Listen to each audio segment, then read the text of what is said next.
We want to talk about ramps first.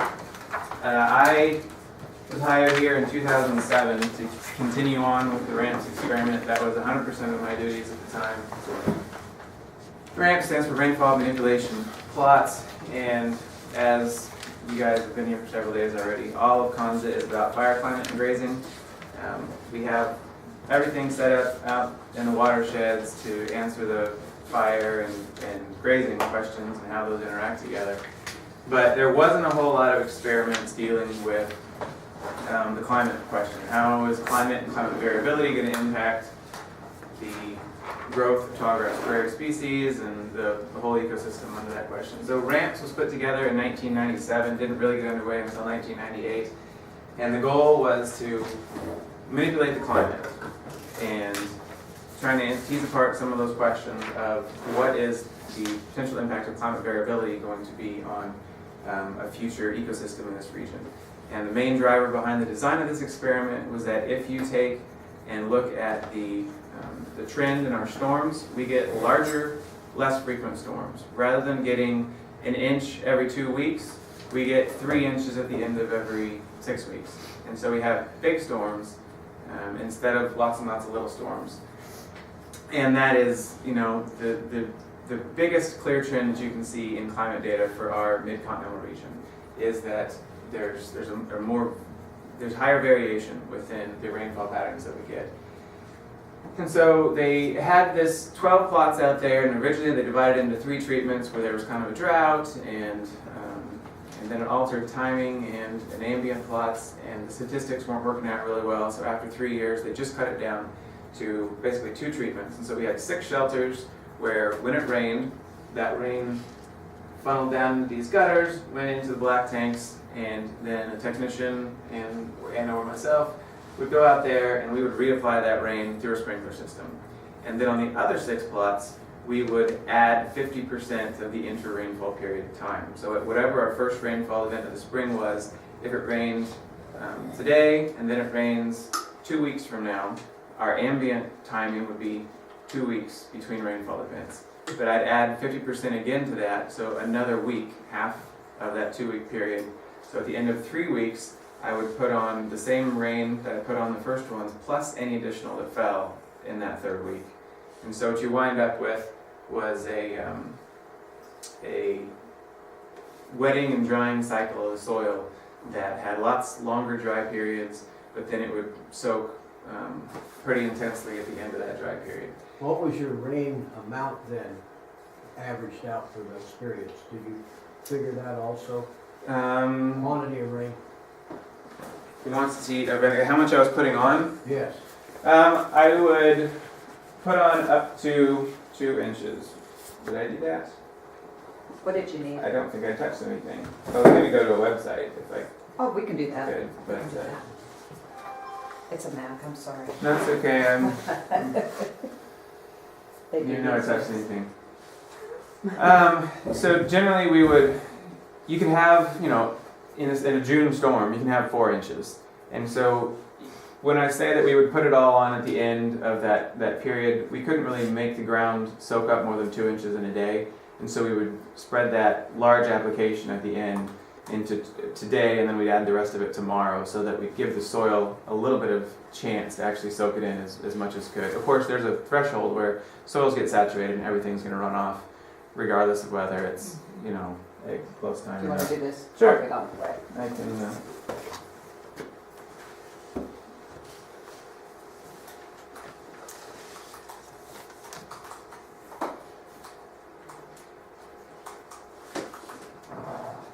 You know, after it's 4 inches of rain in June, that the bridge on the nature trail went out. I showed him that yesterday. I showed him the climate reference network numbers for that April, when it took out the bridge. So you'd wind up with a Mac that I don't know how to use. Alright. And so for a typical year, you'd have, so the blue lines in here are where we had natural rainfall events or the timing with natural rainfall events, because the sprinklers, the roofs, they change a little bit. So we're comparing a roof plot that we put the rain on to a roof plot that we put the rain on. There were control plots that didn't have roofs on them at all that we could kind of reference to see what the impact of the actual roof was. But that was a controlled variable. So you can see where we had this long dry period naturally, and so the period between the red, which was the dry, was even longer, and then it would get wetter at the end because of the multiple peaks, which were rainfall events that were all added together to come up with this. So the take home from ramps, there was 12 years of a low-level heat treatment that went along with that as well. We had infrared heaters that were downward radiating that would raise the temperature a degree or 2 Celsius, and that took place throughout the entire course of the year. Climate models for our region don't have a lot of suggestion that our temperatures are going to be wildly different than they are now, but a gradual, small-scale warming is detected. There's not a lot of significant impacts due to that temperature raise, other than a little bit of, what looks like to us grassland people has significant soil CO2 respiration changes coming out of the soil. But, forestry people look at that and they just laugh, because our CO2 flux in a grassland is so tiny compared to the CO2 flux changes in a forested system. But because we have these longer dry periods, even though the rain, the plot is getting the same amount of precipitation over the course of a year, the grass is actually going to grow less, because it has these longer periods where it's under stress, these longer periods where it's not growing, and then it gets to use this moisture when it gets it, but it's almost the same as if we have a 30% drought.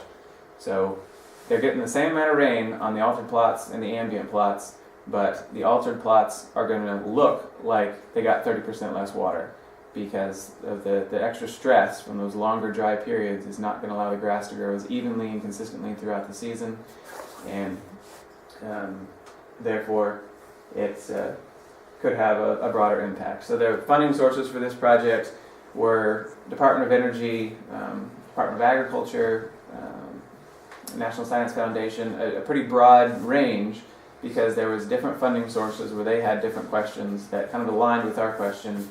They wanted to know what the impact on cattle is going to be. We weren't studying cattle out here, but yet that project gave information to say that climate change could make forage quality or quantity less in the future if this trend continued unabated, and the whole system responded as in our experimental treatments did.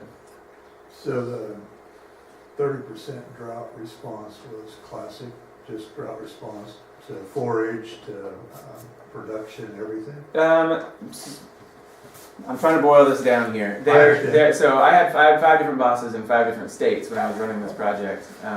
So each of those had a specialty that they were looking at, be it soil flux with carbon, root microbiome relationships, above ground phenology, and there was a crew from Yale that was doing a whole genetic analysis, and then over the course of this project had teased apart basically a genetic bottleneck. And so if anybody's a geneticist in here, you're not going to like me to use this word, but basically different races of blue stem. So there's more alleles that express differently in the height and the rooting size of different bluegrass species. Within blue stem itself, there was kind of a bottleneck to where we had fewer races of blue stem. So it's all big blue stem, but the genetic makeup of that was bottlenecked down in the delayed plots.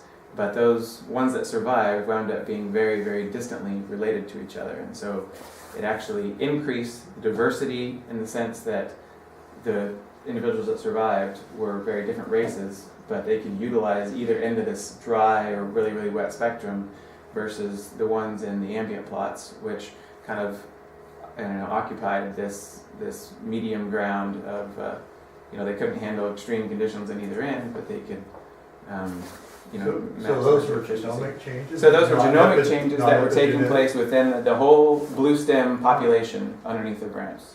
A selection, I would guess. Right? So it's a selection. So this was significant enough to create a selection pressure. So there were changes that took place on that level.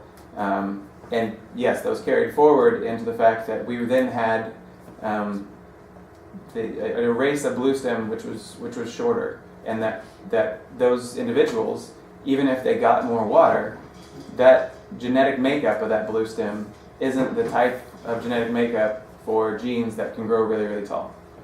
And so we had those kind of significant changes that took place under ramps. And it takes time to get there. This program ran for 17, 16 years, and at the end of it, we'd done a number of successive slight variations, adding the heat treatment, taking it away. In the end, we did a resiliency study where we said, okay, now that we know we've got two different communities, what happens if we give both of them an extreme drought? Are they going to respond differently? And then we watched them recover after that 2 years of extreme drought. So we then put both of them on a reduced rainfall manipulation plot and said, so there's general changes in our environment, and then there's massive droughts like the 1930s. And so we said, is one of these communities, now that we have these different communities, is one of these going to be more or less resilient to an extreme long duration change rather than the general change that's there? And just down the hill from that ramps experiment is a climate extremes experiment where they were trying to tease apart some of those extreme events even further. Did you get the result yet, or still? So some of the results that I've said is the general trend in a reduced. There's been half a dozen master's dissertations that have come out of that, and so each of those has reams of what they kind of interpreted as their results. There's a pile of data online that some of it has been incorporated into published papers that have been published, and there's information there that is harvestable by anybody who wants to add that to their other projects and say, we have these 6 projects and they all kind of show this general trend with things that we might not have looked at yet. So the data is there and publicly available to make further implications in the future from. But we got to the end of that study and didn't feel that infrastructure over there could really carry forward because we'd done so much to it that our starting condition now is so far from the original Prairie that we needed to at least give it time to recover or change back before it may go into another study in the future. But that's what ramps is generally about. What was the impact on, let's say, grazing quality or production in these, as you selected for these new races? As you Sure, it's kind of hard to put a bison underneath of one of those greenhouses. No, just in measuring forage quality. And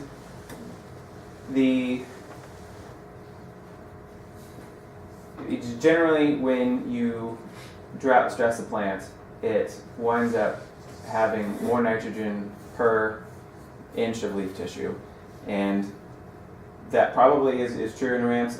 We didn't do a whole lot of forage analysis. That wasn't really the focus of that, and the people that were the PIs on the project weren't as interested in forage analysis. They did some nutritional quality and photosynthetic efficiency and rates that kind of analyzed that, but we didn't have a specific, from a cattle perspective, what is the nutritional quality of this versus nutritional quality of that. And it was a very, very, I like to think about ramps as a slow cooker. I mean, we weren't doing this massive change. And so it took, 10 years, 11 years before some of these trends started to tease out. And in a wet year, you can't, wet to wetter doesn't really show you a whole lot. So there was whole years where there wasn't really significant differences. But then you get into a dry year, and these differences would pop really, really significantly that we couldn't see in a wet year. So it's a very minor change over a very long period of time, which was what we were trying to the question that we're trying to answer is what happens when we see the very minor change that we've been experiencing over a long time, and then push that forward in time. What are the potential implications of it?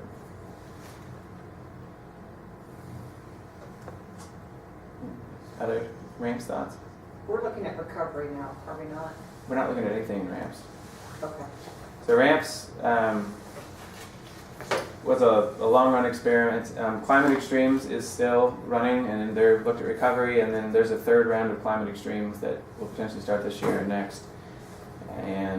But as far as can't say they're not doing anything in there. There are a few graduate students that have gone on to be professors and have an emotional attachment to ramps, and so sometimes they come back and look at things on a scale of, okay, under these ambient conditions now, are we still seeing some of these little differences? But we're talking about a few days of data collection a year, just as a benchmark reference to tack on to the data that they already collected.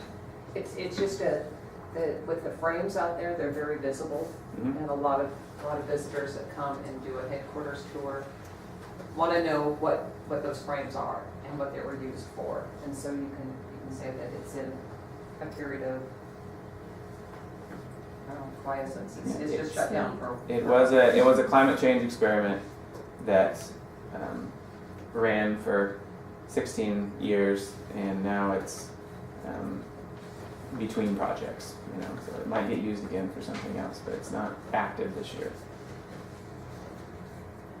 Would you say it shows the importance of the LTER concept, so long-term research? Yeah, so it ended up being the LTER project and tied in with LTER. It was separate from LTER for most of the duration of its existence, and it's probably not as clear as the irrigation transect, where you can say that after 10 years, all of a sudden there was a massive shift in biomass. Add more water, it doesn't just the grass just doesn't get taller, it gets massively taller, because that 10 years is enough to get a complete community shift and within a grassland ecosystem, where that takes hundreds of years in a forest. In a grassland system, we can have almost a complete turnover in the dominance of both genetic frequency as well as species dominance in a fairly short amount of time, like 10 years. But you can't see that in a 5-year study. It takes a 10 or 11-year study before you can see that community change take place, and why we do long-term studies. So I always use the irrigation transect because it's just so clear and easy to see that time equals the importance of the change and the results that you get. What's Ramps. the irrigation transect you're referring to? So the irrigation transect is just over the hill here. Jim Kelleher started that in 1991, and basically it was the first climate change experiment out here. And the reservoir on top of the hill has a well that pumps into it. They use that water to run over a big overhead irrigation system. And so since 1991, they added water so that water was never the limiting factor of growth in those grasses. And it's a significant limiting factor of growth everywhere in the Flint Hills when we get these dry periods. But by removing that limiting factor, they could say, okay, what are we limited by now? Are we limited by nitrogen? Are we limited by phosphorus? Are we limited by other things? And they had another unirrigated measurement line adjacent to it, so that from an upland and then down into the lowlands over the backside of this hill, they could tease apart some of that question of, yes, water is important, but once we take away the water part of that equation, what's the next thing that's important, and so on down the line. And after a period of 10 years, we had switched species that were dominant along that line and the species that were there. I don't know that there's been a lot of genetic work done recently, but there obviously is a significant change, and the growth of grass over here, which is always kind of up here, all of a sudden after 10 years, it had this big spike up, and so the productive capability of that irrigated land became significantly greater than any. LTER measured species composition during that entire range of time. They measured stem density and flowering stems and annual net primary productivity measured by clipping grass and weighing it. So it's not a true measure of net primary productivity because you don't get the below ground component, but above ground net primary productivity estimates from clipping that. And yes, there's a much higher flowering rate out there, and that's part of the reason why the biomass is so much higher, because those flowering stalks actually contribute significantly to the weight and the mass of grasses that. So you have a place you could ride a horse and not be seen? There's a few of those places on Konza, deep soils, where the grasses get that tall. There have been a couple years where some people felt like they were lost for a while until they stumbled out onto a fire guard again. Yeah. That's good tall. And don't we now have rainout shelters there? So again, we don't want to just keep doing the same thing forever. We want to get our information and then move on to the next step.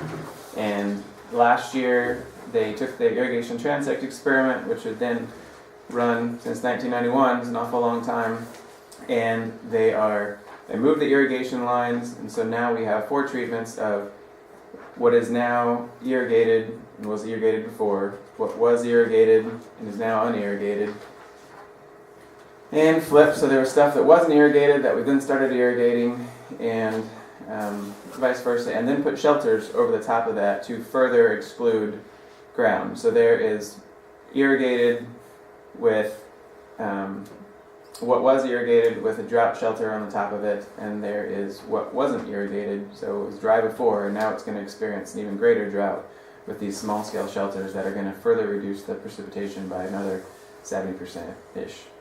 And so we've got a whole range of really dry to really wet, and tied in with the history of what happened before should maybe show some interesting changes, and so we know that what happened in the past is significant to what's gonna and the time it's gonna take for grasses to change in the future.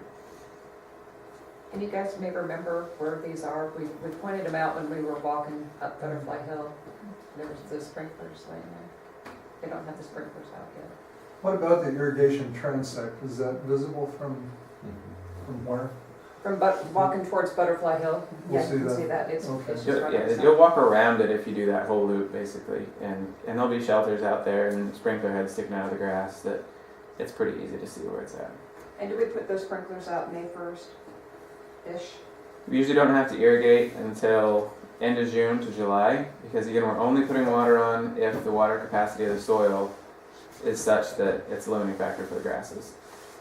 So once we get back to dry soil, and dry year or not, water is usually not limiting in May and early June in our area. Even if we don't get a lot of rain, there's usually some left over from the winter. I don't think it's going to be the case this year, but hopefully we get some rain. So usually those applications are only taking place towards the drier part of summer, significantly in July and August. And then they'll stop in September, when we start to clip and assist the nests and call it the end of the growing season. Thanks. Patrick wasn't aware that he was going to go. No, it's all good. Can I just close this, or do you want to shut it off? Or? No, close is fine. Okay, I'll wait. Then we can just pull that out of that adapter.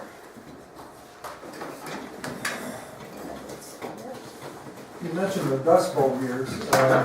What can we learn, by taking a retrospective look at those years, or have people tried to make any guesses? So the Climate Extremes basically was trying to make the Dust Bowl, and they put heat chambers around some of the plots to elevate temperatures up towards 120 degrees, and they had poor undergraduates inside of these heat chambers in the middle of July taking photosynthetic rates and watching the dormancy of the grasses and plants. And that a 3-week intensive drought and elevated temperatures was enough to almost knock out for some of the broadleaf plants that were in there for the next 2 years. I mean, it really, really set them back, because that level of stress was enough to get deep enough into the soil that you could see, here's a grassy plot. And the grasses go dormant, and then they come back. And they go dormant, and then they come back. But a lot of the broadleaf plants with the growing tissues above ground can't handle that kind of trauma. And so they're much, much more susceptible to events like that, or like the fire, which is what we can use as a segue. Oh, yeah. You guys see that well enough. That's kind of the far west side of Konza, right? Yeah. That's, you go a little further west, then you get into the drought side of things. It almost looks like Black Canyon. It was Grand Canyon, actually. Grand Canyon? Yeah. Yeah. My wife took that one on a a rainy March day, so there's some green down there, which you don't normally see in the Green Canyon. So, judging by all of this conversation, hopefully I'm intelligent enough to talk about fire ecology, because it seems like you guys already know a lot about most of this stuff. I have been here a long time, and I've been working with people who are smarter than I am for a long time. But I kind of left the research side, and so now I'm over here on the management side, and I get to clean toilets and grade roads and all that stuff. And I have fun supporting the researchers, but I'll try and give you whatever honest answers I have. I might not be able to answer every question about fire ecology, because I'm just a farmer. That's what I like to say. Just a farmer. Just Never. a farmer. I'm happy to be just a farmer, and I'm perfectly content with that. So, fire ecology is what we are going to talk about. So primarily, we're going to look at the fire and what it does to the grass. There's a lot of specific things in the Flint Hills that we'll try and tailor our discussion to. It's obviously not something you're going to talk about with kids, but the political aspect of fire in Flint Hills is significant, so we might just touch on that a little bit. I'm not going to spend a whole lot of time on what we do here on Konza, prescribed burning. If you have questions, we can talk briefly about it, and if you're interested in it, we can go there a little bit. But I'd rather we just focus on what the fire is actually doing out here and why it's significant. If there's anything that gets pounded into everybody who comes onto Konza more than tallgrass prairie is all about fire, climate, and grazing. And these three factors and how they interact, and that's all of what Konza is about. Yes, it's research, preservation, and education, but it's all about the tallgrass prairie. And tallgrass prairie exists because of these three factors. And the climate is probably the first and the most significant one, and that we're located in this tallgrass prairie range, which now is mostly the corn belt. We get 30 inches or a little better a year where we're sitting. That's plenty of water that we could and would be some sort of a forested, tree-covered landscape if it weren't for other factors. Those factors being fire and grazing. Within the tallgrass prairie area, we're in the Flint Hills. And unlike the rest of the corn belt, we actually still have our grass because of our geology and the hillsides that are rocky and that you can't plow. So it's why we still have what we have, because like fire, plowing is a intense disturbance that can completely change an ecosystem. But unlike plowing, you actually get to keep your grasses. So some key effects of fire, and when I was teaching in Colorado, the fifth graders would always take a year of earth science that was basically talking about these are rocks, and then the sixth graders would always take the next level of geology was the dynamic earth and how those rocks are moving. And fire is kind of one of those dynamic effects, and the most important thing I can say about fire is that it's always happening to a changing environment, and the environment is always going to change after the fire. And it's really significant, and it impacts everything. Ecology means, anybody remember from something they've had? Housekeeping. Housekeeping, yeah. Oikos, Greek for eco is oikos, and that's the Greek for house. And so everything in that house is going to get impacted by fire.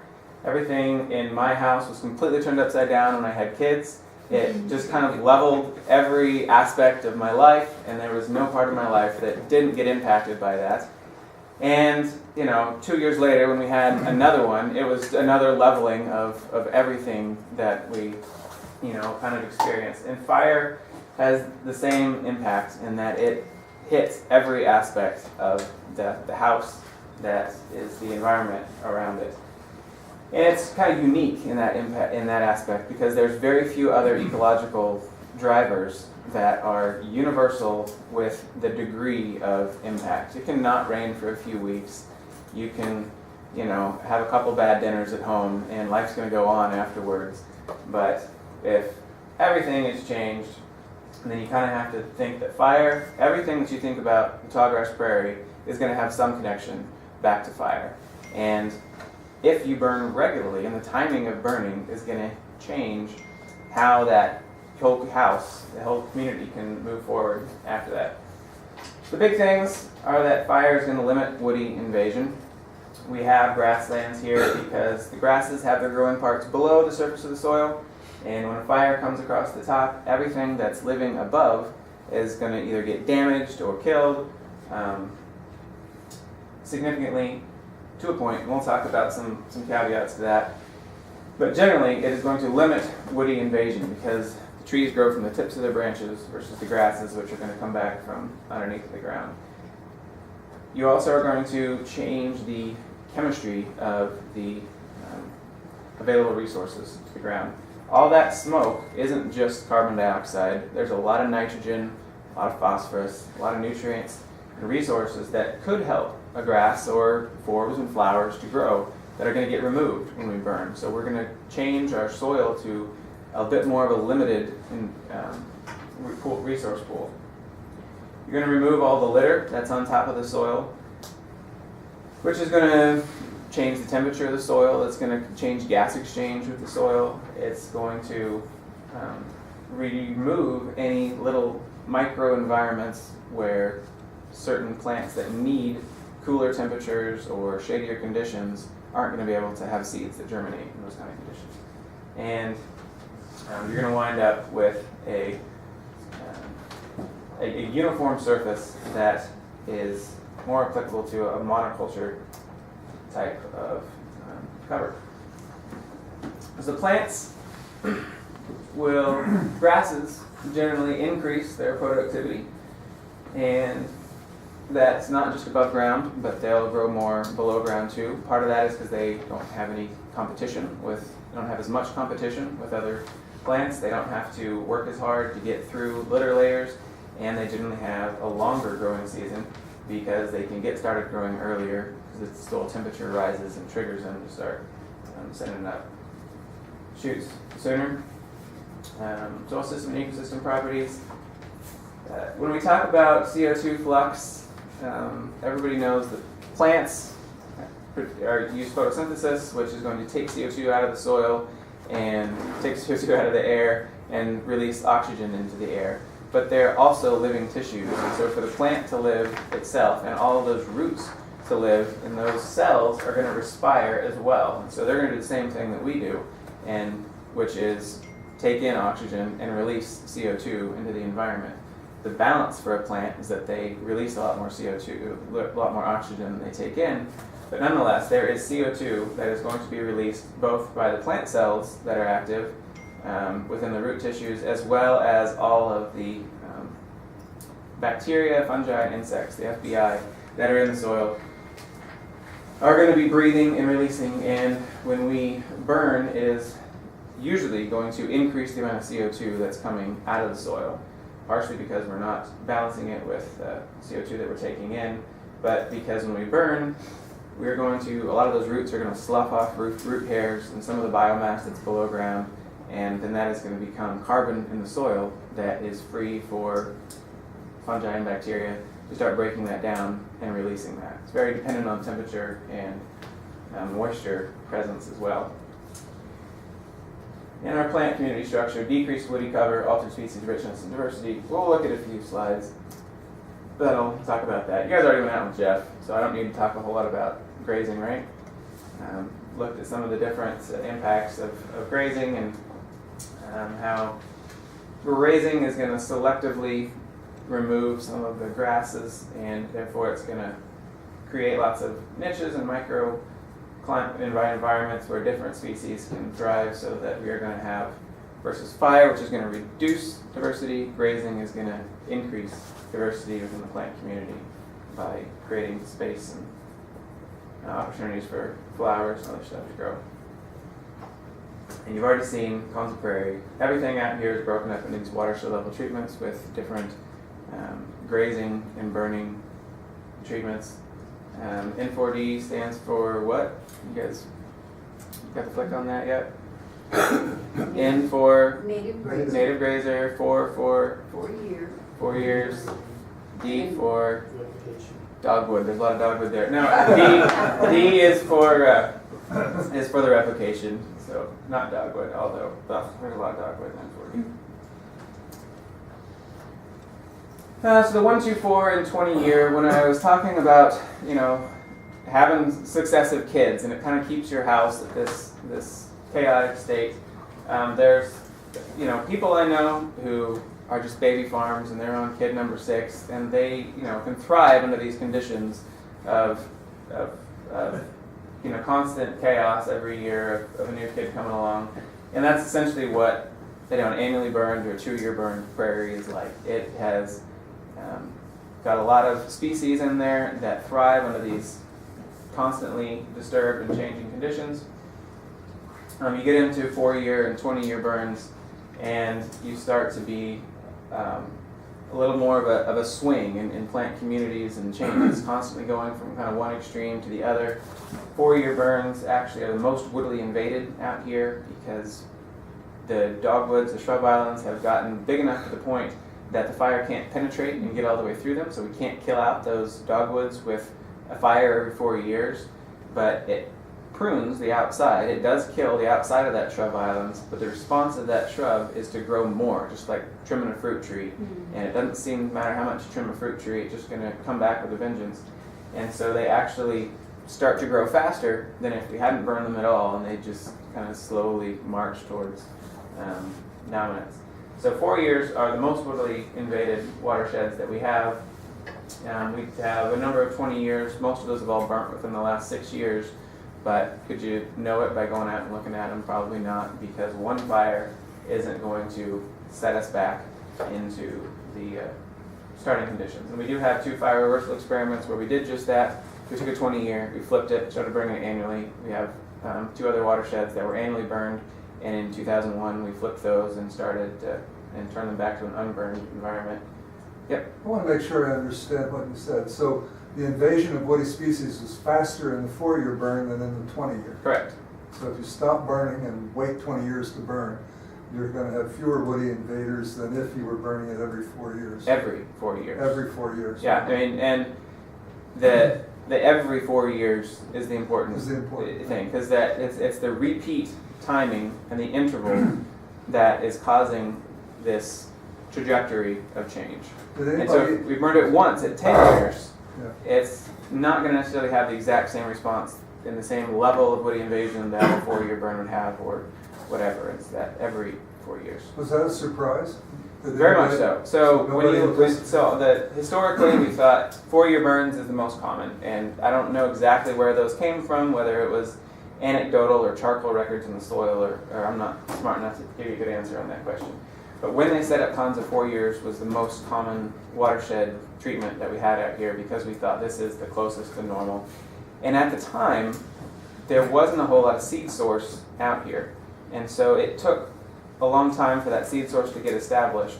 Now that it's here and established and there's a lot of seeds, then those seeds can move between watersheds, and the rate of woody expansion can be faster, because we don't start from a grassy condition where we have to wait for one seed to come in, and so we're further along in that exponential growth of the amount of woodies that are out here. So it's possible that it could have been true that 4 years was enough to keep woodies out for a long period of time. But now that we have woody seeds present here, 4 years is not enough.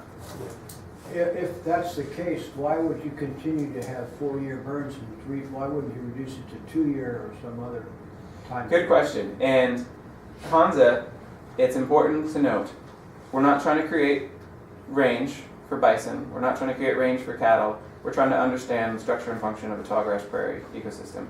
And so it's only by having the mosaic that we can compare and contrast that we can say what the results of some of these studies are. So if I do an experiment in a 4-year burn and a 2-year burn and a 1-year burn, then I have differences that I can look at, that scientists can look at. And if we move back to everything being an annual burn, we could probably reduce a lot of the woodies that we have, but there are science questions that can't be answered because we don't have anything that we can reference what we're seeing with. If it's only, you've got to have 2 treatments in order to answer a hypothesis. We can speculate that something's going to happen, but if we don't have the opposite happening, then we're not sure that what we did is what was creating the result. So could you theoretically then reduce the number of 4-year plots to accommodate, keep better control and still have locations to where the experiments can be identified? Good question. And at what level we can do that, we're trying to reduce those numbers so that we have the necessary 4 years. We got rid of our 10 years and we turned those back into annuals. We have had lots of discussions about reducing some of the 4 years. We've had discussions about doing away with the 20 years altogether. And so we're getting to the point where, like ramps died, and we said that experiment has run its course. There's certainly discussions about which watersheds we need to keep as reference and which ones we can let go. K20A right now is been burned every year for the last 6 years. Right now we have a contractor who's scheduling their time to come in and grub out most of those trees, and then we're going to continually burn it annually, because prairie preservation is part of our threefold mission, and we're trying to balance that. So we will probably always have some areas that are burned less frequently out here, but we don't want to do it unnecessarily if the science doesn't require us to have that. So it is something that we're looking at, and like any institution that's run by 60 different people, changing something is not always the easiest. So Patrick, on those 4 years, if you do shut down some of your experiments and go back to the preservation side, try to reestablish the prairie, since those are mostly dogwood encroachments, I think, you gonna go into the bush hog, or are you gonna go in with people with chainsaws? Good question. How do you reverse from so we've got prairie restoration studies out here that come back from ag fields. Right. And when we switch over K20A, there's a couple of individuals who are kind of document this process and see the rate of grass reestablishment.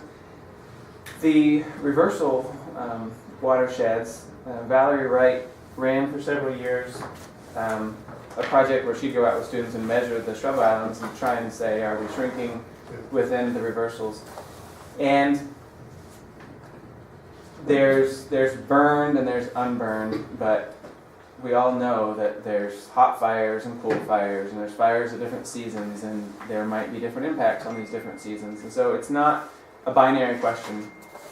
A lot of those reversals were burned really, really late in the spring, prior to my getting here in late April, which is probably the season in which it's going to do because the more water in the soil, fire temperatures were much lower, and so the impacts to some of those woody species was probably a bit less than it would be under a really, really hot conditions, either in a July or August fire or a early March fire before we get the rains. So when and how we burn certainly is going to impact some of the research that has been proposed here. They kind of had the philosophy up to this point, up to several years ago, we want to keep it consistent with what ranchers are doing because that makes the information a little bit more applicable. But knowing that we need to do something about woodies, and fire is a tool that's already within the research infrastructure here, can we alter that a little bit to see what happens? There's also a grazing study that Jeff's doing where he's looking at, okay, if we have a limited amount of browsing, his is artificial browsing, but if goats were in a system or whatever, is that going to increase the rate of these woody plants going out? We've done a whole lot of damage in K20A in the last 5 years with just fire. It's probably not enough to do the whole job, especially on these north aspects that are never really hot and dry enough because they never get the sun on them and they have always a lot of wet litter underneath of them. It would take decades in order to take out all those dogwoods. So we're using mechanical removal to see if we can open it enough to get the grasses reestablished. Once the grass is reestablished in a system and can carry through, then you can actually get rid of dogwoods just with the fire. But it has to be opened up enough, or the fire has to be intense enough to cause more damage than the regrowth that's going to take place in the next year. Well, I ask because it seems that the hay meadows in eastern Kansas, which are not burned but hayed, have incredible diversity of forests and stuff like that. That's where we usually find our ruling populations. But the other thing is that it seemed to me that back in the late 80s and early 90s, the worst invader was sumac and not the dogwoods. But come out here, it's dogwoods, and it's like... So sumac is cyclical. It's really interesting, but we've seen a lot of massive natural die-offs in big sumac islands out here. And Jeff can probably answer some of that a little bit more, but we've seen islands that we just thought this thing's huge and it's crazy. It hits some critical mass, a disease or something hits it, and those sumacs I die think the back. same thing happens in sandhill plums out further west. We haven't, certainly we haven't seen that in dogwoods here, but kind of nice if we did. But it doesn't seem to, be an option for controlling dogwoods. Darn ecology, there's something else in. Yeah, exactly. And in our hay meadows that were here, a lot of the brome pastures, our brome is really competitive itself, and we've seen brome that's fertilized, outcompete Caucasian bluestem and other really, really highly invasive species that we have problems with in a native grass environment. But we've had, huge locust explosions in the 10 years that I've been here. There's the bottom of N1A and several places where, it was just a nice open lowland, and then over the course of a 6-year period, all of a sudden it's, solid locust. And the fire intensity that it takes to kill a reach-browder like that, the fire can kill out species like that under certain conditions, according to some of the research in Texas, but it takes, crazy hot late July conditions where no county emergency management official in their right mind is going to let somebody burn unless it's surrounded by a half a mile of protected ground. And they've done that in Nebraska and places. They've come up with landowner cooperatives where they they burn everything in the spring for a half a mile around a really bad infestation of woodies, and then they come in the summer and they get a special exemption that they can burn during these red flag conditions, and they get amazingly hot, intense fires, but they're contained within a very secure wide barrier that's been planned years in ahead potentially. How many watersheds are there altogether? Oh gosh. A lot fewer now than there was. Yeah, it changes. You know the number? 50. Okay. I was gonna say 64, but a bunch of them have been put together, and it is a long-term experiment, but that doesn't mean that we're impossible to change some things.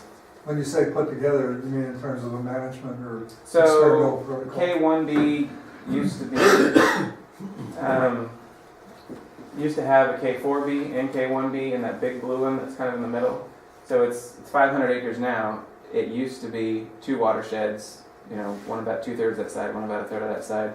There wasn't much research going on in there. We wanted to reduce the number of 4-year burns, and so that we obliterated the line between them, and we called it all K1B. But, so these watersheds feed into each other? In some cases? So a watershed exists because of a hillside over here and a hillside over here, Right. and in most cases that it's going to converge down to the creek at some point. There's a pointer, fancy stuff. All right, so K1B used to have a line that went from here and it kind of curled down and came down in here into K4A, and so this is shrubbier, and you might see some more dogwood islands out here. They are disappearing as we burn that. And again, part of the reason that these dogwood islands are probably disappearing faster than the ones down here in R1A, and R1B is pretty grassy, so it doesn't count, but R1A is because it's burned earlier in the season. And therefore it's hotter, more intense conditions. And the level of encroachment wasn't as bad up here as it was down here. Hey Patrick, there was a question yesterday that we were trying to remember for you. They asked what watershed gets the most rainfall? What watershed gets the most rainfall? We have rain gauges that are spaced out, and every year is different, but Konza is big, and there's certainly a lot of rainstorms that hit up here that don't hit up in the uplands. And so I am going to take a wild guess that says that the lowlands down here might get a little bit more than the areas up here. Why am I saying that? I don't really know. It just seems like it's always drier up there. If you look at the rainfall gauges that are up there, there's a number of storms that I notice that are higher reported down here than they are over here. But there's definitely lots of exceptions to that rule. So I don't think it's something significant that you can say this side of Konza is wetter than this side. I don't think there's any impact to say that it matters, but you do definitely see a little bit of variation within each storm. that comes across. It's interesting, you just said Konza's big. We heard John Blair in a video yesterday say it's small. Well, It's big enough that within a continental rainstorm, there's been a number of times when, 2 miles, there was 2 years ago, I was feeding some cows 2 miles over here, and I got 2.5 inches of rain on me, and got my truck stuck, and I called home, which is just over the hill here, a mile that way, and my wife said, why? Because she hadn't gotten a drop of rain, and that certainly happens. So it's small in the scale of Flint Hills. It's big enough that rain clouds aren't necessarily I as can give you big. an example of that. Standing in a motor pool in Hawaii, talking to a person 3 feet away from me, getting soaked, and me perfectly dry. That's a little bit more extreme. That's pretty big. He was under a shed. That's what umbrellas are for. Are dogwood islands a single organism like aspens? They grow out. Oh, they a lot of times can be. That doesn't mean that you don't have some that have grown in together. So there is a central taproot near the middle of that island that actually supplies most of the resources for the whole island. And there are dogwood islands out here that have 2 taproots that are 6 feet away from each other. And so it's actually 2 islands, but you can't really see that from the outside. But usually it's one. the other big difference between your 4-years and your 20s is the seed trees. Your 4-year burns will, generally speaking, keep seed trees out. Cedars are, there are definitely cedar trees out in the Bison area, but pretty much they're limited to 20-year watersheds. And the reason the fires don't take out a 20-year watershed cedar trees is the trees are too big. And the fire is just not hot enough to kill the top. I've got some trees on my place that are as big as anything we've got out here in Konza. And last time I burned, I got the top 3 feet of that 30-foot tree still alive. We took everything else out from underneath it, but the very, very top of that tree is still alive. I think Jeff said that if it gets 2/3 of the tree, then you have a likelihood of killing the tree. But it can kill 2/3 the bottom of those branches, and the tree still maintains itself just fine. But you can get to it to chop it down now. Oh, There you go. You don't have to fight so much chainsaws to get in work there. wonders. That's And then it'll grow next time. Hopefully. Trump. I know nobody likes staring at grass for a really, really long time, but glad Jill gave this to me. When you look at annually burned lowland and annually burned upland, so the circles are upland and lowland, and you got to kind of split those out because everybody's gone down the hill and all of a sudden been in grass that's really, really tall. The annual net primary productivity, so this is grams of dry biomass, plant biomass per meter squared. We never have a consistent climate, so the first thing to note is that it's never a straight line. We're not talking about anything being consistent, but we always have this trend where our annually burned lowland is probably going to be the highest, and our unburned lowland, which is going to be our solid triangles, is still going to be higher than a lot of the unburned, but it's going to be a lot of the higher than our uplands, but it is significantly lower. And one reason, again, is because they have a shorter growing season, they have more competition to get up above that litter layer. They also can balance some of that with the fact that they probably have some more resources available to them. Nitrogen in the soil is going to be a little bit higher, phosphorus in the soil might be a little bit higher, but you aren't going to have as drastic of growth in an unburned system versus a burned system. And So can I ask? Yep. It seems like the lines for unburned upland and annually burned upland kind of like tease each other back and forth. Like, I mean, it doesn't seem like there's a significant so you're difference. looking between the upland and lowland on, No, just the uplands, like the burned and the unburned uplands. so the uplands, so annually burned upland versus, why does that say, upland and unburned upland. So our two open ones, kind of teasing back and forth. Water. Because water is so limited Okay. up in there, you aren't going to get this significant impact because they're both pretty dry, and you can certainly go out to watersheds and that grass is going to be calf high in some of those uplands. And when you, again, some of this is not as clear as it could be due to researcher bias. When you take 10 different undergraduate students and you go out there with scissors and you tell them to clip this quadrat, it's pretty standardized, but you still have 10 people collecting that data, and so that data is going to be a little bit fuzzier, and any distinctions aren't going to be as apparent as if one person was able to do that. Anyway, my point is that it takes a pretty significant impact in order for you to see that average of all those people's work is going to be significant on both sides. So some of all of these different plots together, and you have pre-fire, fire is going to reduce the richness, and then post-fire, you're going to recover some of that richness back again. And those are significantly different, I guess. They are, it's not really significant, but this is everything on all these LTR plot, averaged together. So even if you look at the data in the coarsest, most rude way, you still see that there's a significant reduction in species richness with fire, and as time since fire increases, so will your species richness up to a certain point. Is that a lot to do with the woody invasion? What is It's probably more driven by forbs. I mean, we don't have that many different species of woody invasion, so we've got, 6 that are really, really bad on Konza, Yeah. but you think of the fact that there are 500, what's Jeff up to now? 613 species. There was 526 when I started here 10 years ago. Jeff has added almost. 700, like 670. I wish he'd stop finding new plants because I can't keep them all straight. I don't even know what his number is of all the plants that he's got. There are 6 dominant species or so. You look at big bluestem Indian grass, switchgrass, that make up, especially in the grazed watersheds, make up 90% of the biomass that's out there.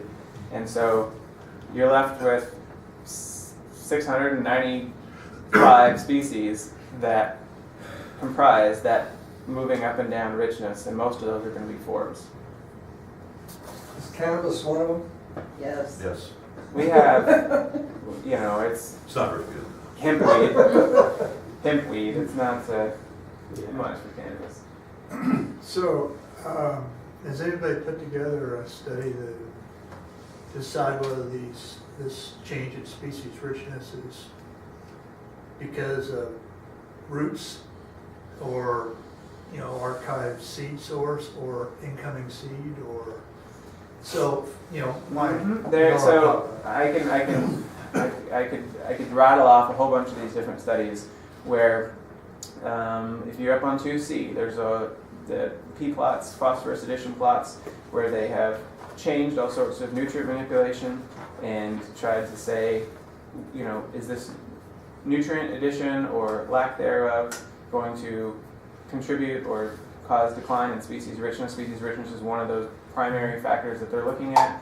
So they have tried to answer this: what's the nutritional capacity of the soil, and is it nutrients that are limiting species from coming in? There's an experiment called Ghost Fire right now, where they've taken a 20-year burn and they've scratched off all the litter and tried to have the fire effects of removing the litter, and so several of those characteristics. I said fire does this. They're trying to do that without fire on a 20-year burn. And then they're going into a burned area and they're putting down last year's hay that's been sterilized if there's no seed in it, and saying, okay, now we've got litter on top of an area that is burned, and what's going to be the effects coming into that. There's invasion studies where they've gone into annually burned areas and put a bunch of new seeds down of species that are generally considered invasive but already present on Konza, or at least species that normally have a high germination rate, and then they've tracked that little plot over the course of the growing season, and they said, what's the establishment rate of these little seedlings? Is it higher in conditions where the nutrients are different, or where litter is different, or what are the factors contributing to that species establishment. So there's a whole bunch of different little studies like that, most of which I probably don't even have a good grasp on.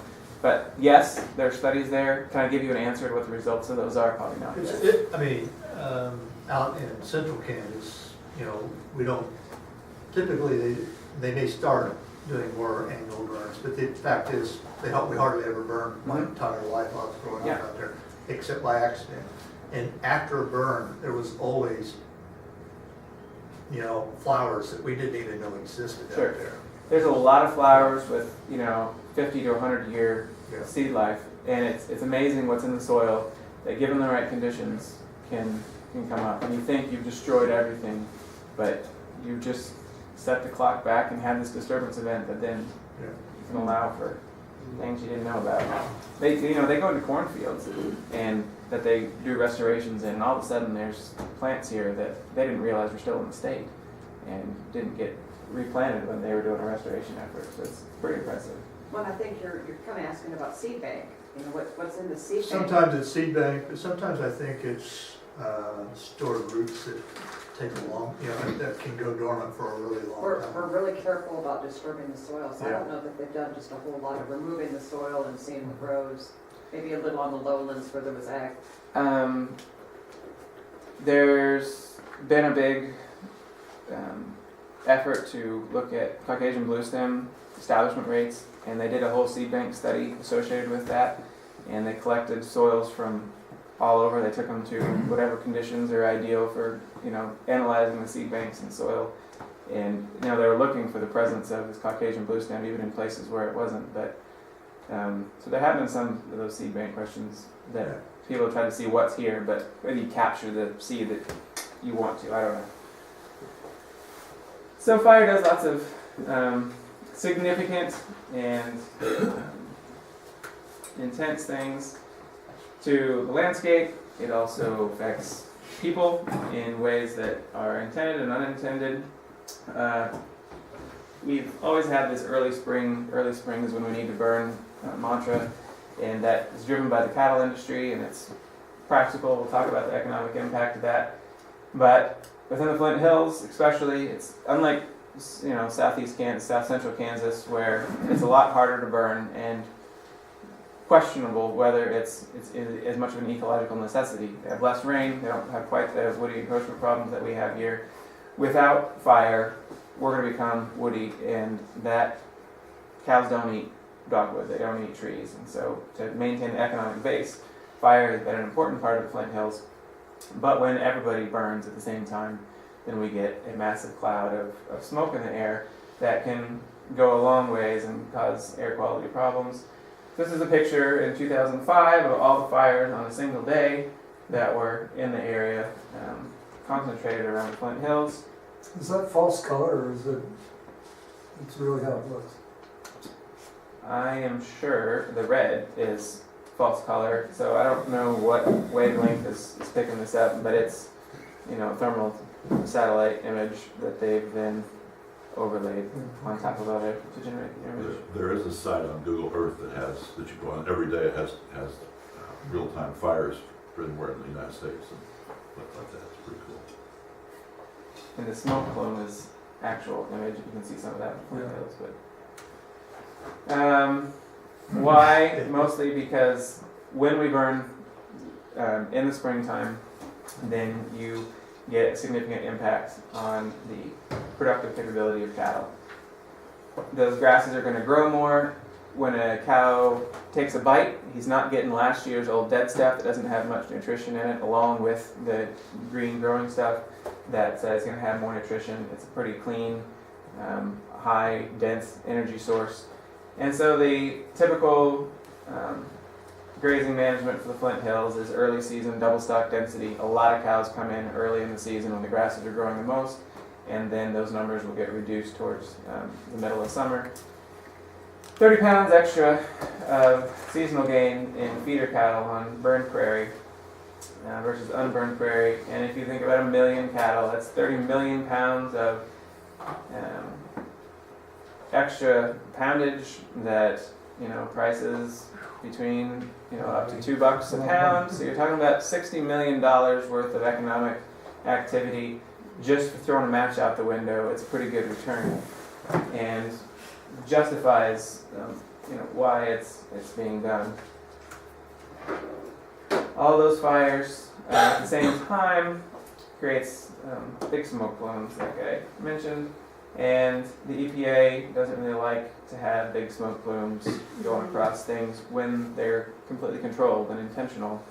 It can, I don't know all the EPA Clean Air Cities regulations, but those regulations are put in place to encourage cities to manage traffic and smog and most pollution, whatever. But we have, from the Flint Hills, sent smoke plumes all the way to Tennessee that as it went across St. Louis and everything else, took the air quality in those cities below the minimal threshold set by the EPA.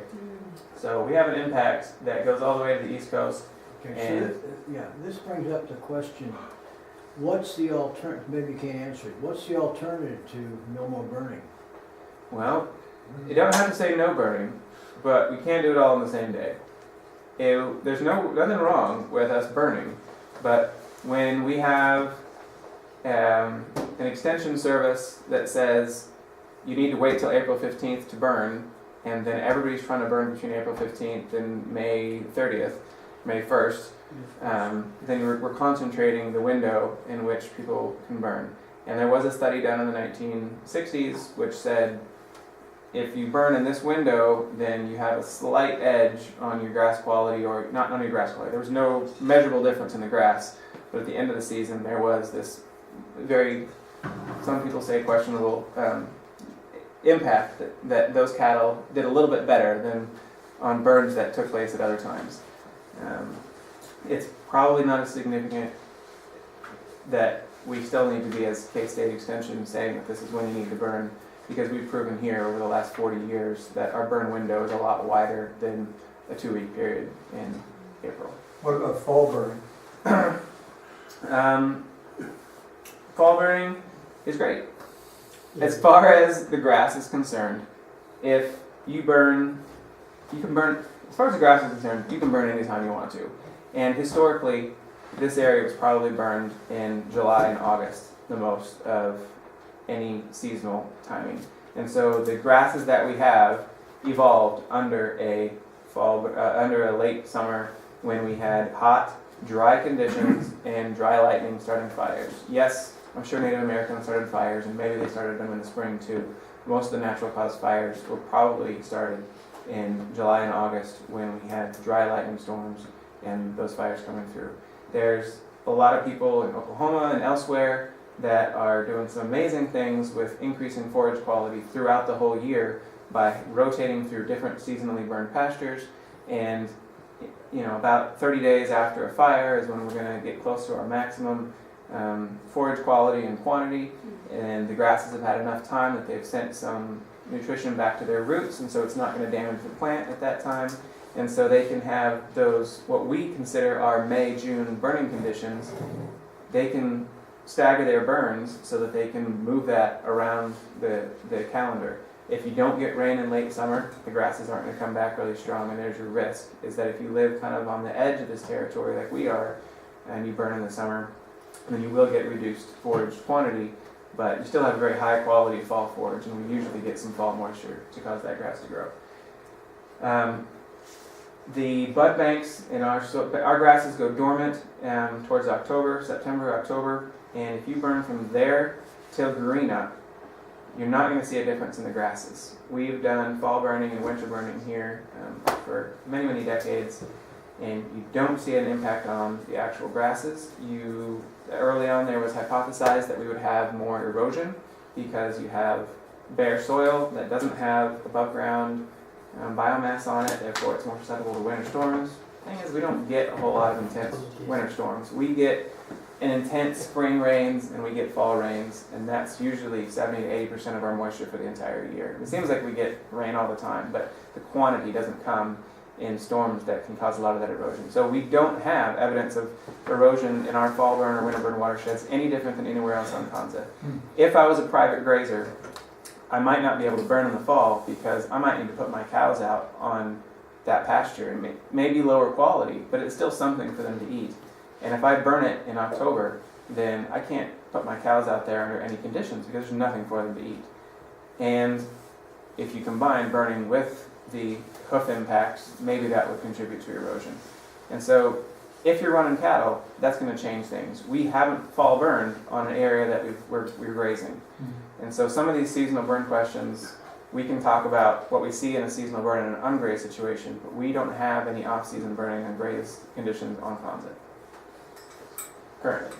Sounds like an experiment somebody should do. It should, and that comes back to Konza so small. We really need more Konza if we're going to add some of those. And you'd have to fence in your animals on that area too, because otherwise It has to be part of an intensive management grazing, intensive grazing regime, rather than what we are more likely to do, which is seasonal stocking during the growing season, or our bison on their unnatural stuck in one place for 12 months. When you go looking for bison today, you'll find them on areas that have got the cool season grasses are starting to green up. Sedges are starting to green up, and that's where you'll find them on the grazing lots. To answer this smoke problem that is of our own making, and try and appease some of the eastern politicians who just say, well, tell them they can't burn, and we'll be done with it. Which is nice if you live on the East Coast, but not if you're talking about our $60 million plus of economic impact from cattle grazing, which would go away if we never burned again and we all became woody landscape. And I don't think we have enough soil to turn ourselves into the logging industry within anybody's lifetime, because our trees aren't going to get that big.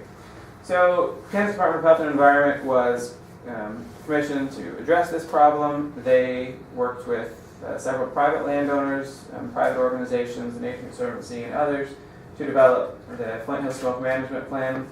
This was developed over several years, and in several counties it is mandatory that they have to follow some regulations that are put forth by this, and those counties mostly being Chase County, Riley County, those primary, Flint Hills County, Wabunsee, the ones we're in.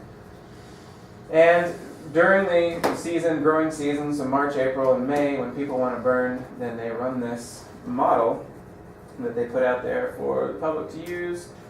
And so here's our model for today, and you can look at a map, you can find Riley County. It says that we have green conditions. That means that from the smoke perspective, and only from the smoke perspective, it's windy today, we've had wildfires, relative humidity is really, really low. It is not a safe time to burn today. But from a what would happen to our smoke perspective, we have a north wind, and the atmospheric conditions and such are that if we burn, it would be a good day from the smoke perspective. Our smoke is going to blow in a direction where it's not going to impact a major city, and it's going to rise high in the atmosphere to a high mixing height, so it's not going to impact human health in a negative way. Are you saying that Okies aren't human? I'm saying that by the time it gets to Oklahoma, it's going to be high in the atmosphere, and they're probably not going to yell at us. What good is this model if it is only about smoke and not about actual burn conditions? So those are local conditions that it's hard for a model to take into account.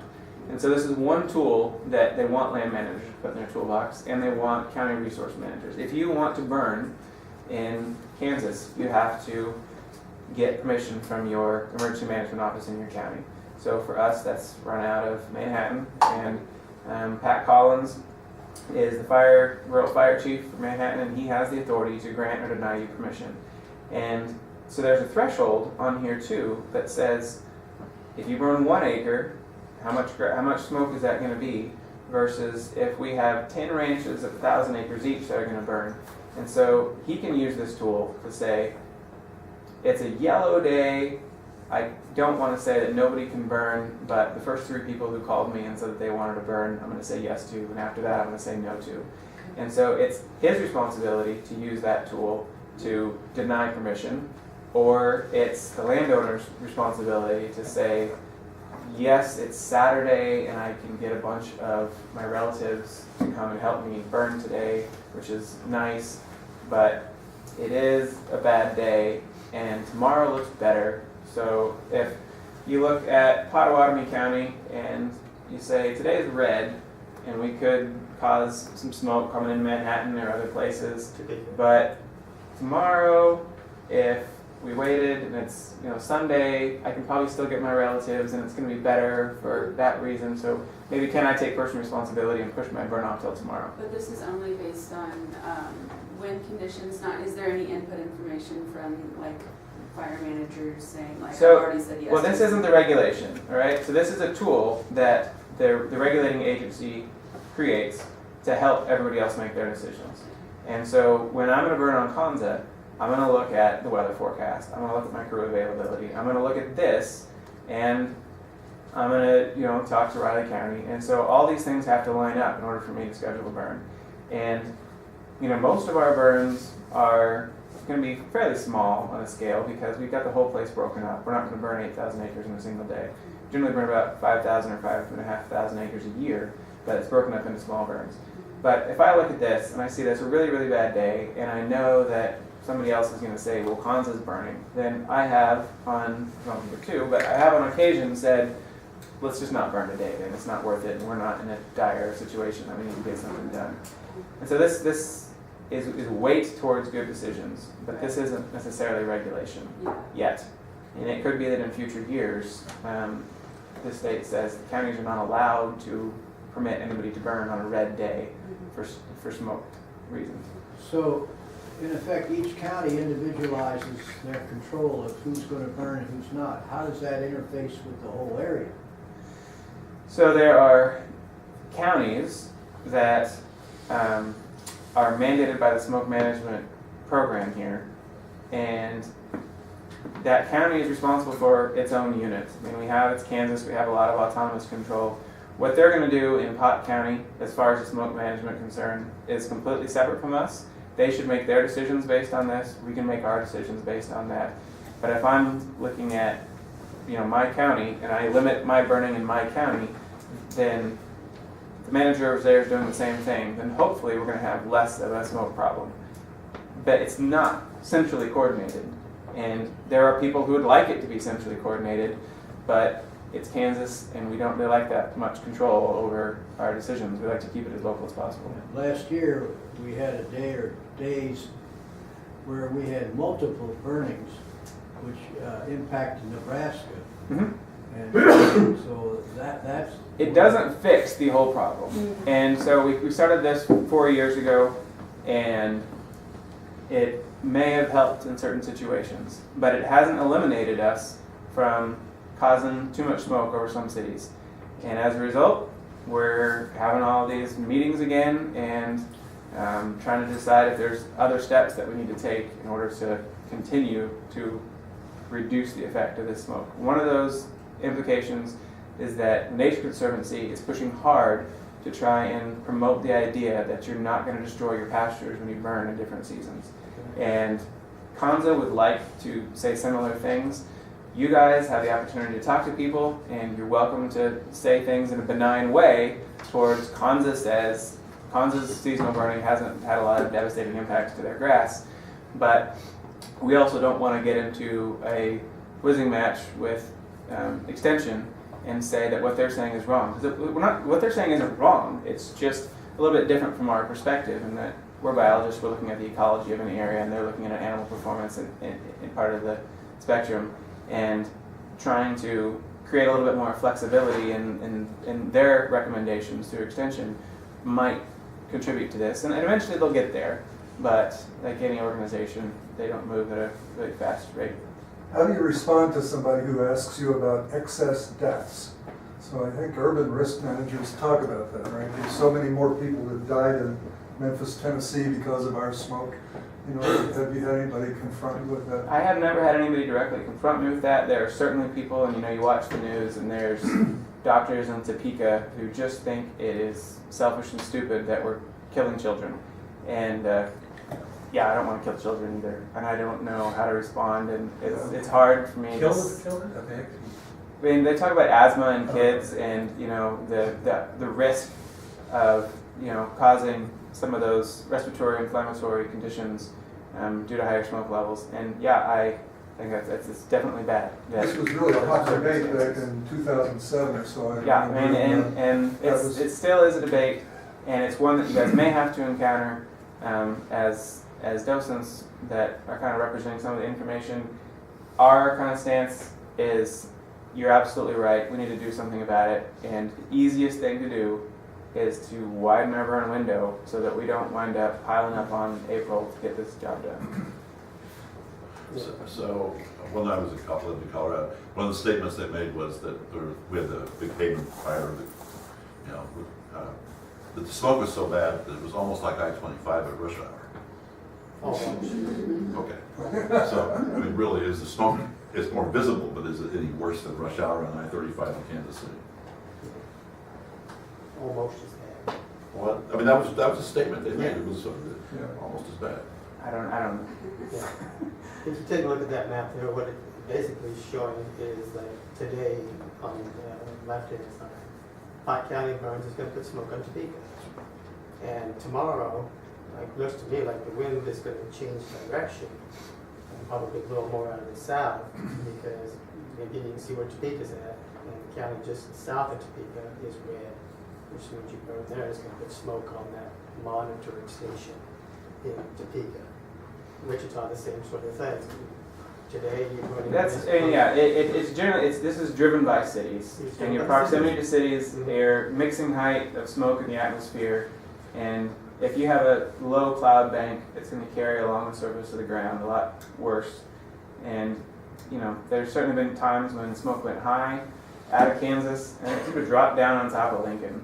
And I'm not a meteorologist, I can't explain all of that, but yeah, because you could go up in Marysville and it seemed like things were just fine, and in Lincoln, the pictures up there were just crazy, and my cousin's calling me, screaming and telling me, I need to stop burning because he can't breathe. There was one time, I don't remember what year it was, but I was in the same position as Patrick's in now. Smelled smoke. Oh my God. And it was terrible smoke. Got the fire trucks out, went looking for it. Couldn't find it. Checked the news the next day, down by Wichita. Yeah. Yeah, we got our fire trucks out thinking that Come down here. last spring that fires in southeast Kansas, south central Kansas, were close because there was ash floating in the air up here, and the fires down there were so intense, 100 miles away, and we had ash falling on Konza from that fire. Thinking, I have an aesthetic question. Sure. The flip side of smoke. It smells so nice up here when it burns, and I personally love that. And it's a different smell than other kinds of smoke. it is a different kind of smell than other smoke, and there's times when I walk in at the evening and my wife doesn't appreciate it, but that's usually my clothes, not actually being outside. And I agree. I think after everything's kind of fresh, and especially after Is that rain, just due grass to, smoke. the fact that it's grasses versus woody? There's definitely stuff that burns that is a pleasant Smoke. I would fragrance. like to do a smell study of Uh-huh. smoke on the Konza, and I can compare the smells between different seasonal burns as well. You should submit that for a permit. I'd love to get approved on that. Fantastic. Yeah, wood burning stoves smell different than the grass fires. Yeah. If you burn somebody's tire,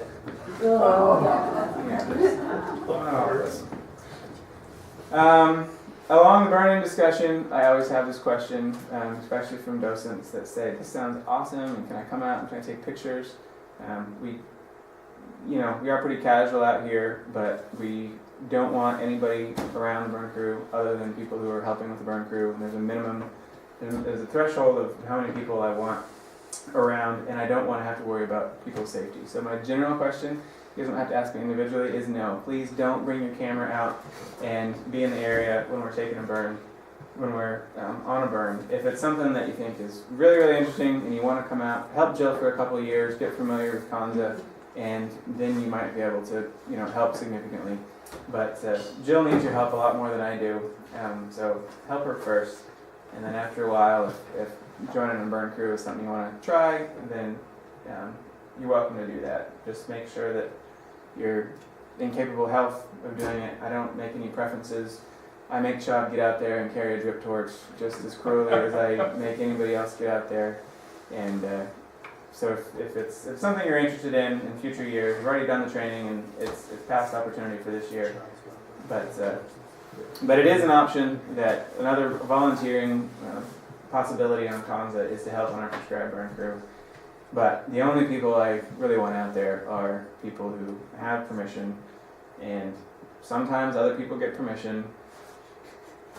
This was working on his book, and Briggs gave him some permission to get some other photos, but I think he probably lost a few whiskers on a few times. Yeah, I was gonna say, How you- the looks fire pretty is close, here. yeah. if you've never stood close to one of these fires, you can't believe how hot it is. So he's really getting singed right Yeah, there's a lot of radiant heat that comes off there. Yeah. Anybody else have any questions related to fire? Or what we do? I think we probably need, is that your last, That's fine, yeah. I think we probably need to take a break, and then Yeah. you wanna walk with us to the Holbert plots? Sure. Some of the studies over the years that I helped Lloyd Hope with we compare against the wind and with the wind and measure the difference, the temperature on the soil surface. And that fire there is less intense on the soil surface than a back fire would be. In ramps, I have thermocouples at 2, 5, and 10 centimeter depths, and my 10 centimeter probes never would pick up the fire that was coming through. In intense hot fires, my 2 centimeter probes, you'd see a little spike of a couple degrees, but it's amazing. That fire, you know, by the time you get to this point, you can pretty much go over and rub the ash off of the soil and put your hand down on the soil, and it's just barely warm.